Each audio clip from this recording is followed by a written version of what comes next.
మా latest videos కోసం మా ఈ తెలుగు న్యూస్ ఛానల్ సబ్స్క్రైబ్ చేసి గంట సింబల్ యాక్టివేట్ చేసుకోండి. ఏప్రిల్ 2 గురువారం రోజు చైత్ర పౌర్ణమి రాబోతోంది. ఇది చాలా పవర్స్ కలిగిన రోజు. నార్త్లో ఈ రోజే హనుమత్ జయంతిని కూడా జరుపుకుంటారు. ఇది 100 సంవత్సరాలకి వస్తున్న అద్భుతమైన పౌర్ణమి.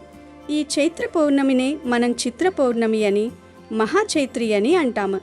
ఈసారి ఈ పౌర్ణమి గురువారంతో కలిసి రావడం విశేషం. అయితే ఈరోజు కలబంద ముక్కతో ఇలా చేస్తే చాలు, ఎంత తిన్నా తరగని ఆస్తి వస్తుంది. కష్టాలన్నీ పోతాయి. పట్టిందల్లా బంగారంలాగా మారుతుంది. కటిక దరిద్రుడైన కుబేరుడిగా మారిపోతాడు. అసలు కలబంద అంటే సామాన్యమైన ముక్క కాదు. దీన్ని సంజీవనితో సమానంగా చూస్తారు. ఆయుర్వేదంలో దీనికి ఎంత ప్రాముఖ్యత ఉందో ఆధ్యాత్మికంగా అంతకంటే ఎక్కువ ప్రాముఖ్యత ఉంది. మనకు తెలిసి కలబందలు కేవలం అందానికి, ఆరోగ్యానికి మాత్రమే వాడుతుంటారు. ముఖానికి రాసుకోవడానికో, జుట్టుకు రాసుకోవడానికో, లేదా షుగర్ వంటి వ్యాధులు ఉన్నవారు జ్యూస్ తాగడానికో వాడుతుంటారు.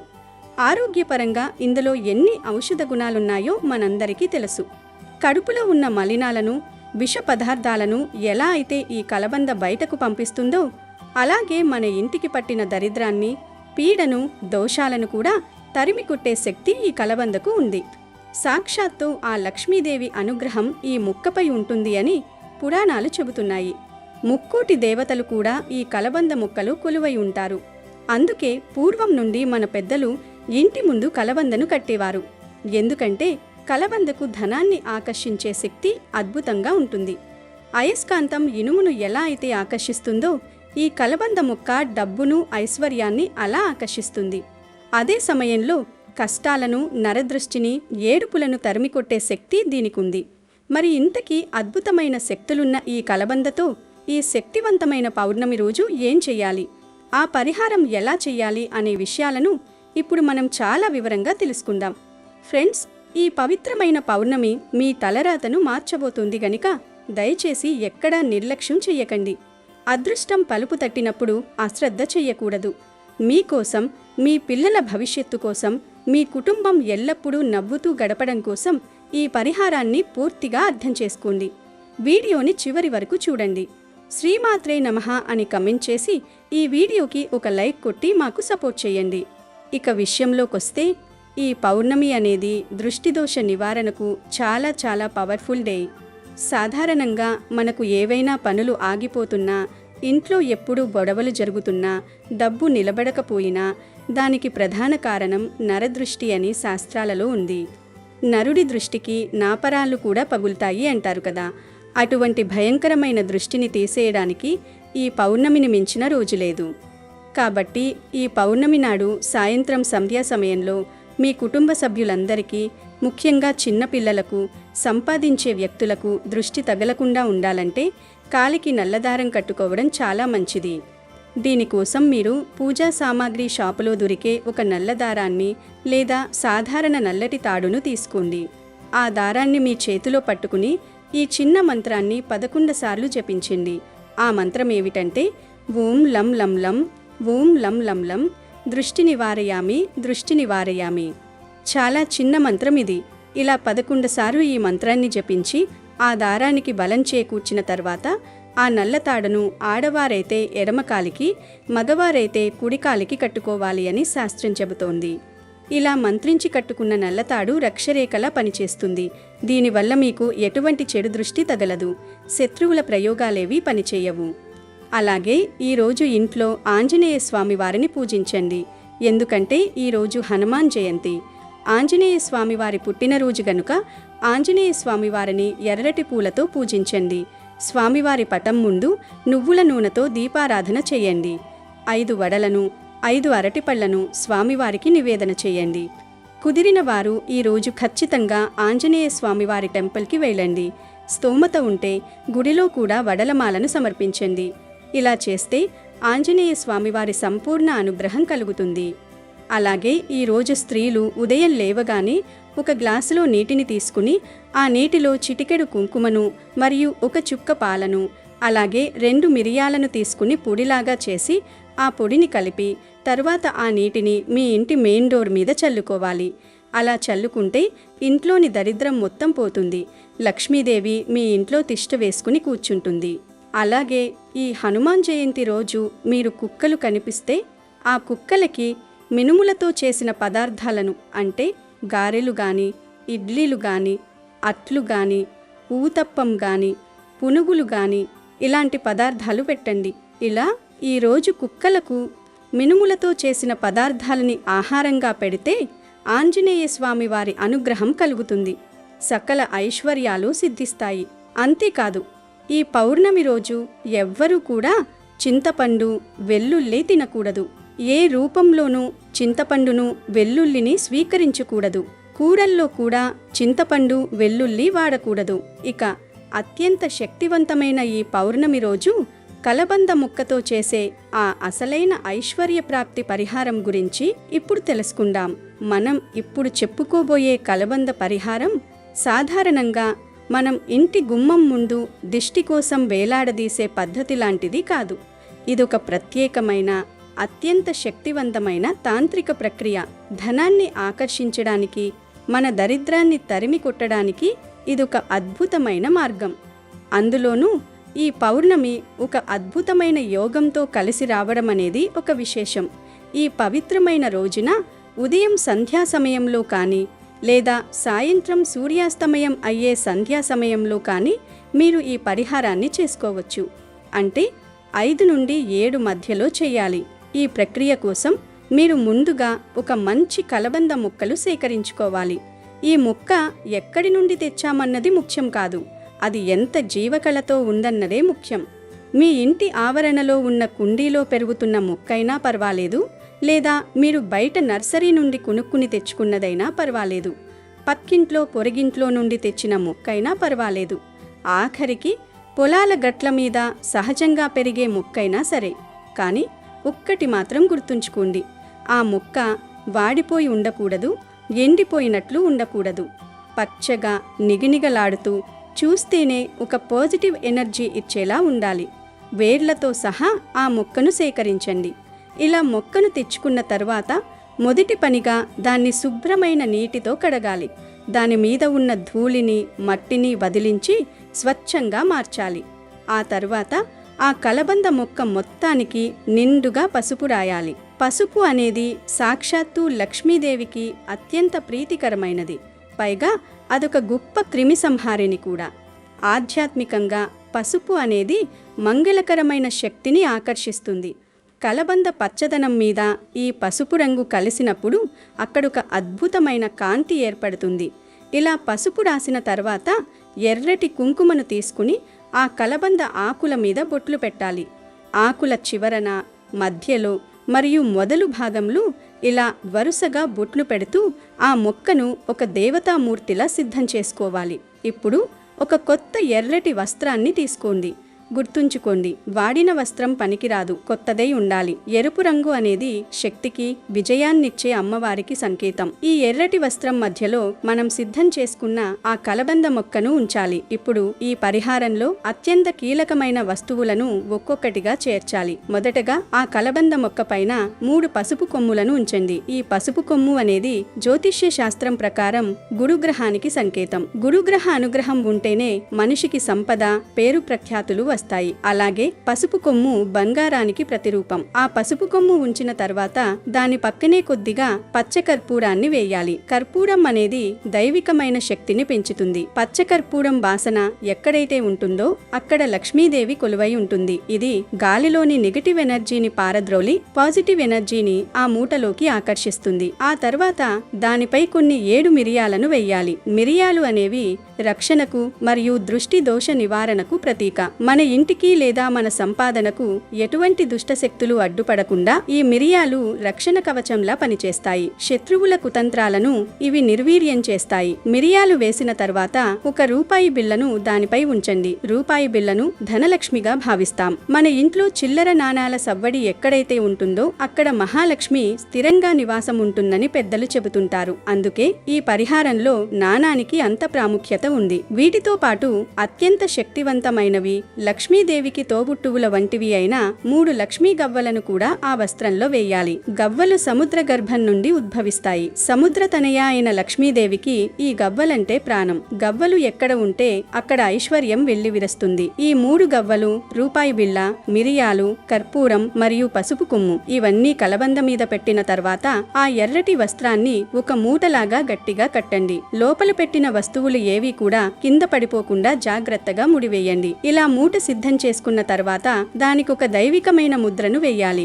అదే ఓం. మీరు కుంకుమతో ఆ ఎర్రటి మూట పైన ఓం అని దిద్దాలి. ఎప్పుడైతే ఆ మూట మీద ఈ గుర్తు చేరుతుందో దానికి అనంతమైన రక్షణ కవచం ఏర్పడుతుంది. ఇప్పుడు ఈ పవిత్రమైన మూటను తీసుకువెళ్లి మీ ఇంటి ప్రధాన ద్వారం అంటే సింహద్వారానికి పైన మధ్యలో కాని లేదా ఎవరైనా లోపలికి వచ్చేటప్పుడు స్పష్టంగా కనిపించేలా ఒక పక్కన కాని గట్టిగా కట్టాలి. ఇలా కట్టడం వల్ల మీ ఇంటికి వచ్చే నెగటివ్ ఎనర్జీ అక్కడే ఆగిపోతుంది. అయితే ఇక్కడే ఒక ముఖ్యమైన విషయం ఉంది. చాలా మంది మూట కట్టగానే పని అయిపోయింది అనుకుంటారు. కానీ ఈ శక్తివంతమైన పౌర్ణమి నాడు చేసే పరిహారంలో ఒక రహస్య ప్రక్రియ మిగిలి ఉంది. అదేంటంటే ఆ మూటను యాక్టివేట్ చేయడం. సింహద్వారానికి మూట కట్టిన వెంటనే దానికి కూడా దిష్టి తీయాలి. ఎందుకంటే అది ఒక శక్తివంతమైన వస్తువుగా మారింది కాబట్టి దాన్ని ప్రభావితం చేసే ఏ ఇతర చెడు శక్తులు ఉండకూడదు. దీనికోసం మీ ఎడమ చేతిలోకి కొంచెం గల్లుప్పును అంటే రాళ్ల ఉప్పును తీసుకోండి. మనందరికీ తెలుసు ఉప్పు అనేది సముద్రం నుండి వస్తుంది మరియు దీనికి నెగటివ్ ఎనర్జీని పీల్చుకునే గుణం చాలా ఎక్కువగా ఉంటుంది. ఆ ఉప్పును చేతిలో పట్టుకొని గుమ్మానికి కట్టిన ఆ కలబంద మూట చుట్టూ 3 సార్లు క్లాక్ వైజ్ 3 సార్లు యాంటీ క్లాక్ వైజ్ తిప్పుతూ దిష్టి తీయండి. ఈ ఉప్పుతో దిష్టి తీయడం వల్ల ఆ మూటలో దాగి ఉన్న శక్తులు మేల్కొంటాయి. అది తన పనిని అంటే ధనాన్ని ఆకర్షించడం మరియు ఇంటిని రక్షించడం మొదలు పెడుతుంది. ఇలా దిష్టి తీసిన తర్వాత ఆ చేతిలో ఉన్న ఉప్పును తీసుకువెళ్ళి ఎక్కడైనా పారే నీటిలో వేయండి లేదా బయట మురికి కాలవలో పడేయండి. కుదరకపోతే ఇంటి సింక్లో వేసి నీళ్లు ఎక్కువగా పోయండి. కానీ ఆ ఉప్పును మళ్ళీ ఇంట్లోకి తీసుకురాకూడదు లేదా ఎవరూ తొక్కే చోట పడేయకూడదు. ఈ పౌర్ణమి అనేది మామూలు రోజు కాదు, 100 ఏళ్లకోసారి వచ్చే అరుదైన యోగం. అలాంటి రోజున మీరు ఈ కలబంద పరిహారాన్ని పద్ధతి ప్రకారం చేస్తే మీ జీవితంలో ఉన్న దరిద్రమంతా పటాపంచలైపోతుంది. ఇన్నాళ్ళు మీరు పడుతున్న ఆర్థిక ఇబ్బందులు, కష్టాలు, అప్పుల బాధలు అన్నీ కూడా మెల్లమెల్లగా తొలగిపోతాయి. మనం ఇందులో వాడిన ప్రతి వస్తువు ఒక అద్భుతం. కలబంద దుష్టశక్తులను అడ్డుకుంటుంది. పసుపు కొమ్ము గురుబలాన్ని ఇస్తుంది. కర్పూరం లక్ష్మీదేవిని ఆకర్షిస్తుంది. మిరియాలు శత్రువుల నుండి రక్షిస్తాయి. లక్ష్మీ గవ్వలు డబ్బును ఆకర్షిస్తాయి. రూపాయి బిళ్ళ సంపదను స్థిరపరుస్తుంది. ఓం గుర్తు రక్షణ ఇస్తుంది. చివరగా ఉప్పు దిష్టిని తొలగిస్తుంది. ఇంతటి పకడ్బందీగా చేసే ఈ తాంత్రిక పరిహారం ఖచ్చితంగా ఫలితాన్ని ఇస్తుంది. ముఖ్యంగా ఈ పౌర్ణమి రోజున మౌనంగా ఉండి భగవంతుణ్ణి ధ్యానిస్తూ ఈ పనులు చేయడం వల్ల ఫలితం 1000 రెట్లు ఎక్కువగా ఉంటుంది. అయితే ఇలా ఎంతో భక్తితో నిష్ఠతో సిద్ధం చేసుకుని సింహద్వారానికి కట్టుకున్న ఈ అద్భుతమైన కలబంద మూటను ఎన్నాళ్ల వరకు ఉంచాలి, ఆ తర్వాత ఏం చెయ్యాలి అనే సందేహం మీలో చాలామందికి కలగవచ్చు. ఈ పరిహారం అనేది అత్యంత శక్తివంతమైనది కాబట్టి ఇది సుదీర్ఘకాలం పాటు మీ ఇంటికి ఒక రక్షణ కవచంలా, ధనాన్ని ఆకర్షించే అయస్కాంతంలా పనిచేస్తూనే ఉంటుంది. ముఖ్యంగా గుర్తుంచుకోవాల్సిన విషయం ఏమిటంటే ఈ పవిత్రమైన మూటను కనీసం 1 సంవత్సరం పాటు అంటే 12 నెలల వరకు అలాగే ఉంచాలి. ఒకవేళ మీరు దాన్ని అలాగే ఉంచాలనుకుంటే గరిష్టంగా 18 నెలల వరకు కూడా ఉంచవచ్చు. ఈ కాలమంతా ఆ కలబంద, గవ్వలు, పసుపు కొమ్ము, మిరియాలు మీ ఇంటి చుట్టూ ఉన్న నెగిటివ్ ఎనర్జీని పీల్చుకుంటూ దరిద్రాన్ని దరిచేరనీయకుండా అడ్డుకుంటాయి. ఆ మూటలో ఉన్న శక్తులు 7 లేదా 18 నెలల పాటు పూర్తి స్థాయిలో పనిచేస్తాయి. ఆ కాలపరిమితి ముగిసిన తర్వాత అంటే 7 లేదా 18 నెలలు గడిచిన తర్వాత ఆ పాత మూటను జాగ్రత్తగా విప్పకుండానే తీసేయాలి. అలా తీసిన ఆ మూటను తీసుకువెళ్ళి ఎక్కడైనా పారే నీటిలో అంటే ఏదైనా నదిలో కానీ కాలువలో కానీ వదిలేయాలి. పారే నీటిలో పడేయడం వల్ల ఆ వస్తువులు గ్రహించిన దారిద్ర్యం, నెగిటివ్ ఎనర్జీ అంతా ఆ నీటి ప్రవాహంతో పాటు కొట్టుకుపోతాయి. ఒకవేళ మీకు పారే నీర అందుబాటులో లేకపోతే ఎవరూ తొక్కని చోట లేదా ఏదైనా చెట్టు మొదట్లో మట్టి తీసి అందులో పూడ్చిపెట్టాలి. ఆ తర్వాత మళ్ళీ ఇదే పద్ధతిలో కొత్త వస్తువులతో మరొక మూటను సిద్ధం చేసుకుని కట్టుకోవాలి. ఇలా చేయడం వల్ల మీ ఇంట్లో ఐశ్వర్యం అనేది ఎప్పుడూ తరగకుండా నిరంతరాయంగా పెరుగుతూనే ఉంటుంది. నమ్మకంతో చెయ్యండి. పట్టిందల్లా బంగారంలాగా మారుతుంది. కష్టాలు పోతాయి. దుష్టపీడలు, దోషాలు, సమస్యలు మీ దరి చేరవు. మీకు అన్నీ శుభాలే జరుగుతాయి. కాబట్టి ప్రతి ఒక్కరూ ఈ పౌర్ణమి రోజున కలబంద మొక్కతో ఈ చిన్న కలబంద పరిహారాన్ని చేసి శుభ ఫలితాలను పొంది సంతోషంగా జీవించండి. ఈ రోజు మీరు సూర్యోదయానికి ముందే నిద్రలేచి చక్కగా నిద్రలేచి ఇల్లంతా క్లీన్ చేసుకోండి.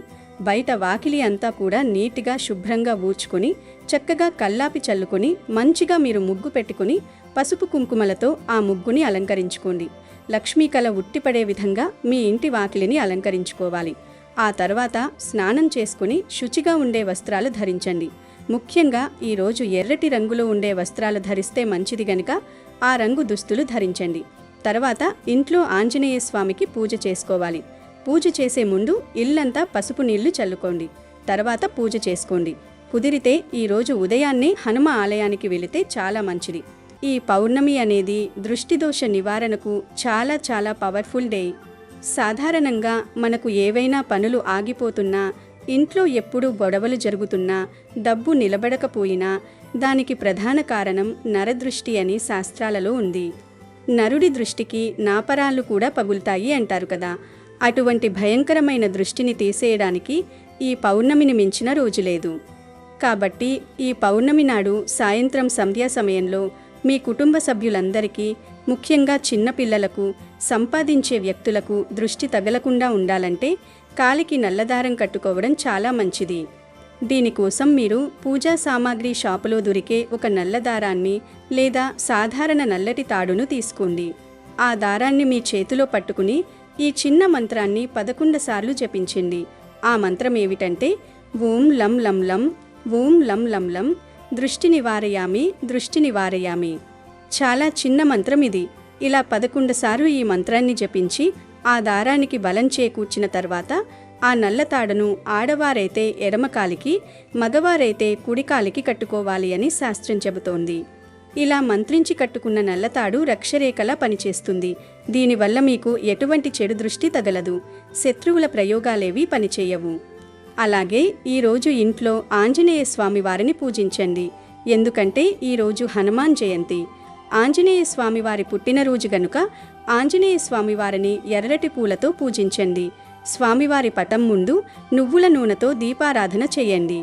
5 వడలను 5 అరటిపళ్లను స్వామివారికి నివేదన చేయండి. కుదిరిన వారు ఈరోజు ఖచ్చితంగా ఆంజనేయ స్వామివారి టెంపుల్కి వెళ్ళండి. స్తోమత ఉంటే గుడిలో కూడా వడలమాలను సమర్పించండి. ఇలా చేస్తే ఆంజనేయ స్వామివారి సంపూర్ణ అనుగ్రహం కలుగుతుంది.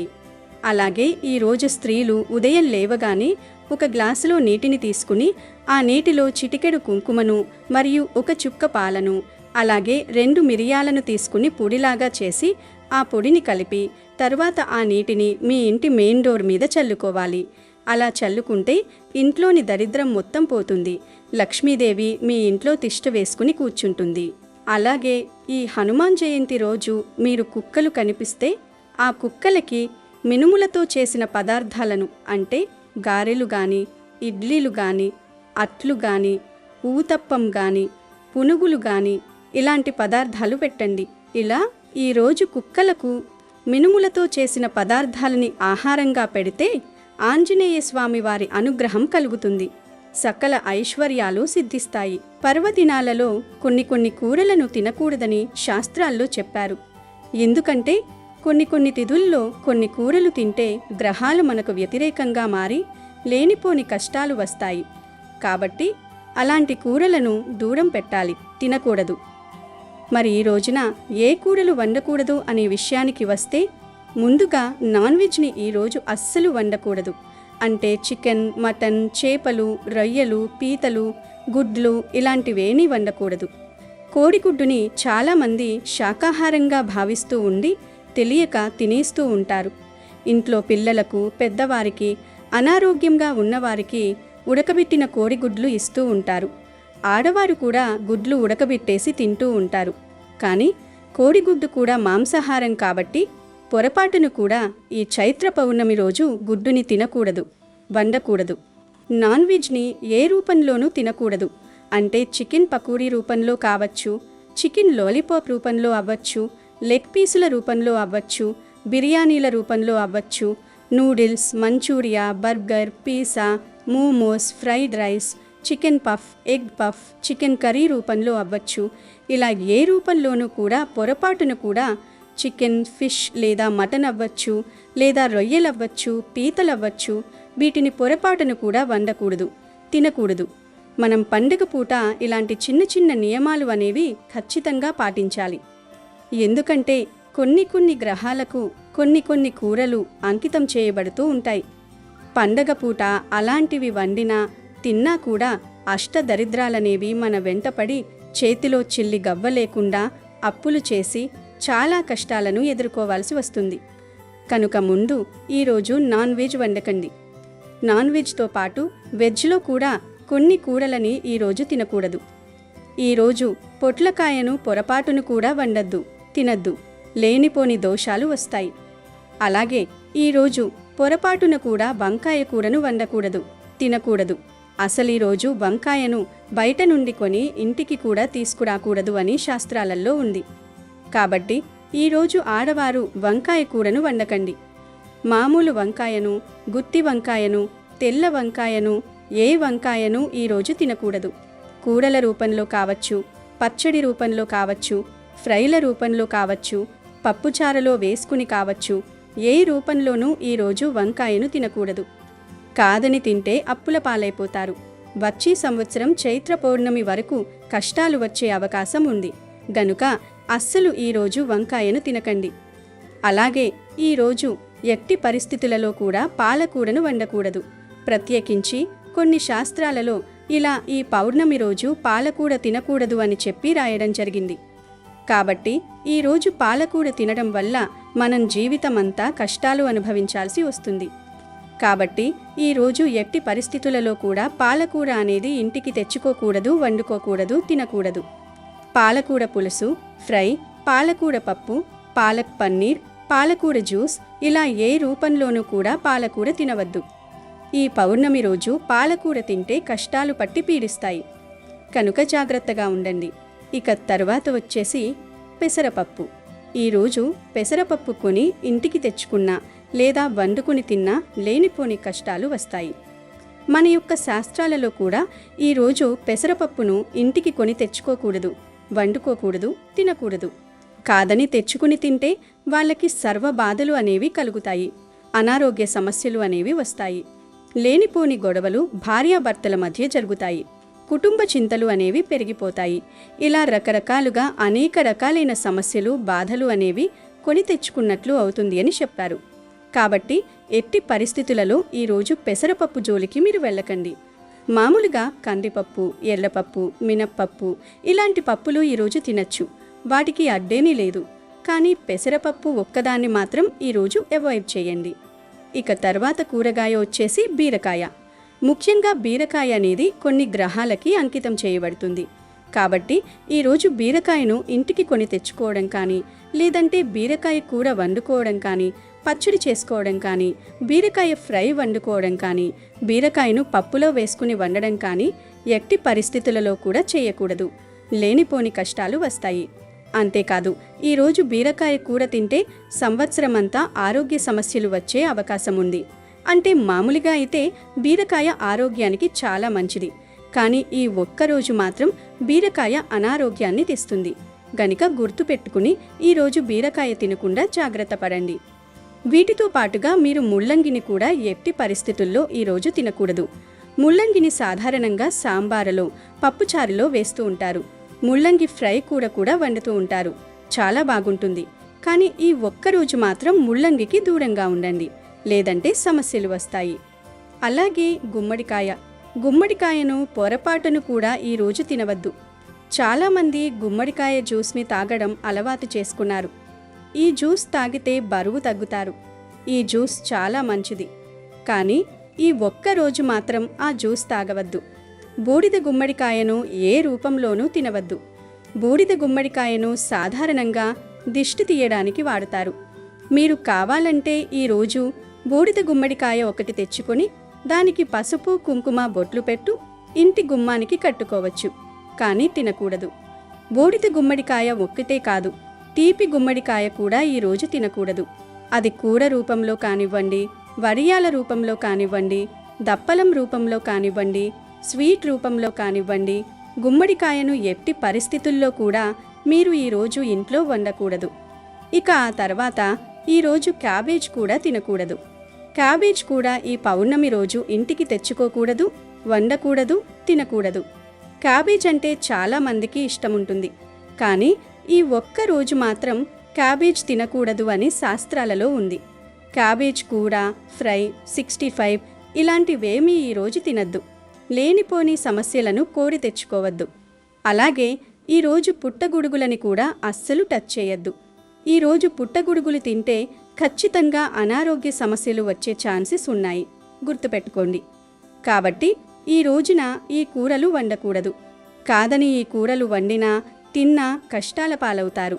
ఈ పౌర్ణమి రోజు తెలియక ఈ కూరలని తింటే అష్ట కష్టాలు ఎదురవుతాయి. లక్ష్మీదేవి ఇంట్లో నుంచి వెళ్ళిపోతుంది, దరిద్రం పడుతుంది, చేతిలో ధనం నిలవదు, అప్పుల పాలైపోతారు. ఒకరి దగ్గర చెయ్యి చాచి అడుక్కోవాల్సిన పరిస్థితి వస్తుంది, మహాపాపం తగులుతుంది, చేతిలో చిల్లి గవ్వ కూడా మిగలదు, 7 జన్మల దరిద్రం పడుతుంది. కాబట్టి అందరూ ఈ చైత్ర పౌర్ణమి రోజు ఈ కూరలను తినకుండా జాగ్రత్తగా ఉండండి. అంతేకాదు, ఈ పౌర్ణమి రోజు ఎవ్వరూ కూడా చింతపండు, వెల్లుల్లి తినకూడదు. ఏ రూపంలోనూ చింతపండును, వెల్లుల్లిని స్వీకరించకూడదు. కూరల్లో కూడా చింతపండు, వెల్లుల్లి వాడకూడదు. అమెజాన్లో బెస్ట్ డిస్కౌంట్స్ కోసం వీడియో డిస్క్రిప్షన్లో లింకు ఉంది, చూడండి. అలాగే మా టెలిగ్రామ్ ఛానల్ సబ్స్క్రైబ్ చేసుకోండి.